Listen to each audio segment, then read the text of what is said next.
여러분들 중에 허리 아프신 분들 많으시죠? 자꾸 허리가 뻐근하고 아픈데 이 허리 통증의 원인을 잘 모르겠다.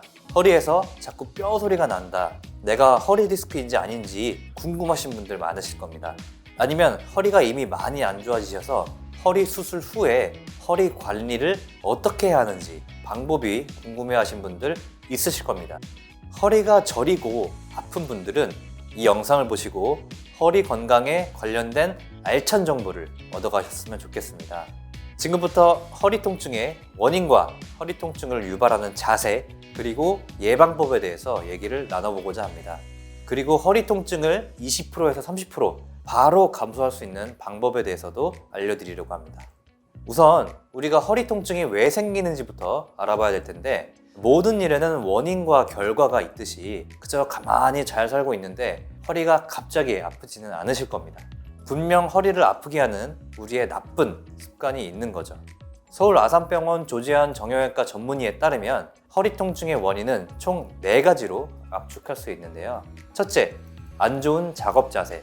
둘째, 잘못된 생활 자세. 셋째, 노화. 넷째, 골다공증으로 나눠볼 수 있겠습니다. 허리 통증을 유발하는 가장 높은 비중을 차지하는 것은 안 좋은 작업 자세와 잘못된 생활 자세, 이렇게 2가지인데요. 그만큼 우리는 평소에 우리가 허리를 어떻게 사용하고 있는지 평소 습관을 아주 면밀하게 관찰하고 교정을 해 나가야 된다는 뜻이 됩니다.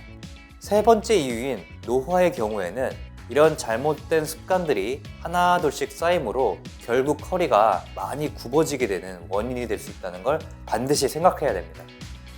여러분이 반드시 하지 말아야 할 금지된 자세부터 알아볼 텐데요. 첫 번째로 양반다리입니다. 우리나라는 전통적으로 바닥에서 생활하는 경우가 많기 때문에 양반다리를 하고 바닥에 앉는 자세를 많이 익숙해 하실 텐데요. 이 바닥에서 생활하시는 것은 허리뿐만 아니라 무릎에도 무리한 하중이 실려 반드시 피해야 하는 자세입니다. 좌식 생활보다는 의자에 앉아서 계시는 것이 허리 건강에 좋다는 점 우선 알려드리고요. 2번째로는 무거운 물건을 들어 올릴 때 허리가 약한 분들, 고령자이신 분들은 항상 조심해야 합니다. 허리 힘으로 무거운 걸 들어 올리지 마시고 반드시 다리 힘으로 들어 올려야 허리가 삐끗하거나 무리가 가지 않고요.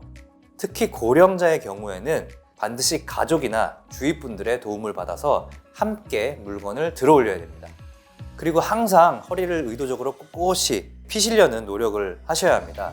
걸어 다니시거나 앉아 계실 때도 허리를 쭉 누러뜨리거나 이렇게 하시면 안 되고, 누군가 정수리를 위쪽으로 쭉 잡아당기는 느낌으로 이렇게 생활하시면 허리가 딱 일자로 버티면서 바른 자세로 유지할 수 있습니다.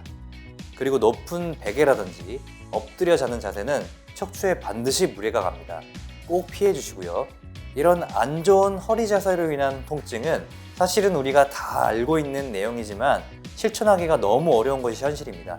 하지만 최악의 경우 허리 협착증이라든지 허리 수술을 할 정도로 허리가 안 좋아지기 전에 조금이라도 괜찮을 때 이런 의식적인 노력을 통해서 오래오래 100세까지 건강한 허리를 갖는 것이 중요합니다.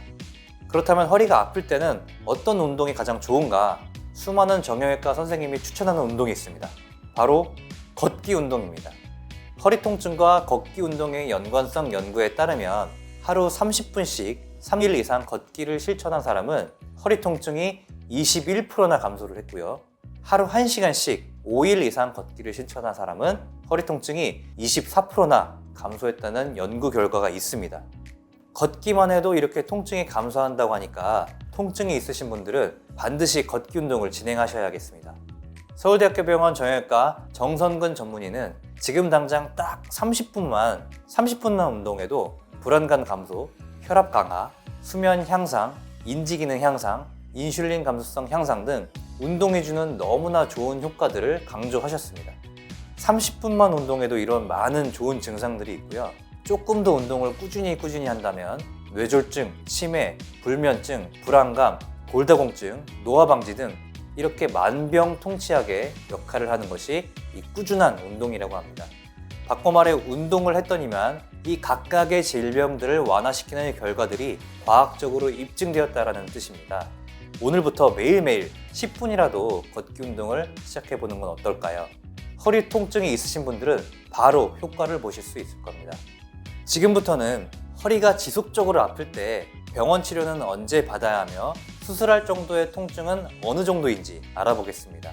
사실상 허리 통증의 80%에서 90%는 일시적인 통증으로 충분한 휴식을 하면 저절로 좋아진다고 합니다.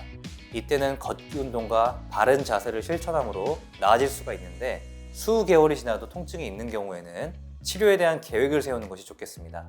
서울 아산병원 조재한 정형외과 전문의는 첫 번째, 쉬어라. 두 번째, 먹어라. 세 번째, 맞아라. 네 번째, 뚫어라. 이 4단계로 허리 통증을 관리하는 방법을 말했는데요. 첫 번째, 우리가 무거운 것을 들어 올린다거나 운동을 하다가 삐끗한 경우 많으시죠? 이럴 때는 허리에 충분한 휴식을 좀 줌으로써 허리 통증을 관리하라는 뜻입니다. 여기서 쉬어라라는 뜻은 계속해서 누워있으라는 뜻이 아니고 걷기 운동을 하고 충분히 자고 체중도 조절해보고 이런 생활 방식에서 허리를 위한 시간을 충분히 가지라는 뜻입니다. 두 번째는 먹어라인데요. 이 진통소염제를 복용하라는 뜻입니다. 흔히 어떤 분들은 진통제면 근본적인 치료가 안 되는 거 아니냐, 진통제면 안 먹고 약이면 먹겠다 이런 분들이 많으신데 이는 조금 잘못된 생각입니다. 진통소염제는 말 그대로 통증도 줄여주고 염증도 줄여주는 약이라는 뜻이고 우리가 통증이 있는 이유가 관절염 때문일 수도 있고 이 허리 디스크에 대한 염증일 때문일 수도 있는 만큼 염증을 없앰으로써 통증을 줄일 수 있는 약을 복용함으로써 이 통증을 조금 더 완화할 수 있다는 점입니다. 그렇기 때문에 병원에서 처방해주는 진통소염제를 그냥 통증을 없애주는 약 정도로만 생각하시면 안 됩니다. 세 번째로는 맞아라. 이 스테로이드 주사, 뼈 주사라고도 하는데요. 주사는 맞기 싫은데 주사는 안 좋은 거 아니냐, 이렇게 스테로이드 주사에 대해 걱정들을 많이 하시는 분들이 많습니다. 이 부분에 대해서도 조재한 전문의는 너무 자주 맞는 게 아니라 1년에 몇 번 단기간 맞는 것은 전혀 문제가 되지 않는다고 합니다. 스테로이드 주사는 염증을 빠르게 줄여주는 아주 좋은 약 성분이라고 하니까 자세히 알아보고 주치의 결정에 따라 주사를 맞는 방법도 허리 통증에 좋은 방법이라고 합니다. 그리고 나서 최후의 수단은 수술인데요. 사실 수술을 할 정도의 허리 통증은 몇 미터 걷고 나서 허리가 너무 아픈 경우, 조금만 걷다가 쉬어야 하는 경우, 이럴 때는 수술 치료를 진행해야 합니다. 지금까지 제가 알려드렸던 허리 통증 관련된 팁들을 기억하셔서 미리미리 자세 교정을 좀 하시고 꾸준한 운동을 하셔서 100세까지 건강하게 걷는 행복한 노후를 위해 노력해야 하겠습니다. 오늘은 허리 통증을 일으키는 주요 자세들과 허리 통증을 줄이는 검증된 걷기 운동의 효과, 그리고 허리가 안 좋아질 때 우리가 어떤 과정을 밟아야 하는지 알아보았습니다. 앞으로는 허리나 무릎, 어깨 이런 통증에 대한 지식들과 운동법에 대해서 소개해드린 영상을 계속해서 제작할 예정이고 이러한 통증들을 각계 격파할 예정입니다. 구독과 좋아요를 꼭 부탁드리고요. 다음 콘텐츠에서는 허리를 강화하는 운동을 조금 더 심도 있게 알아볼 테니 꼭 시청하셔서 건강한 허리 함께 만들어 보셨으면 좋겠습니다. 감사합니다.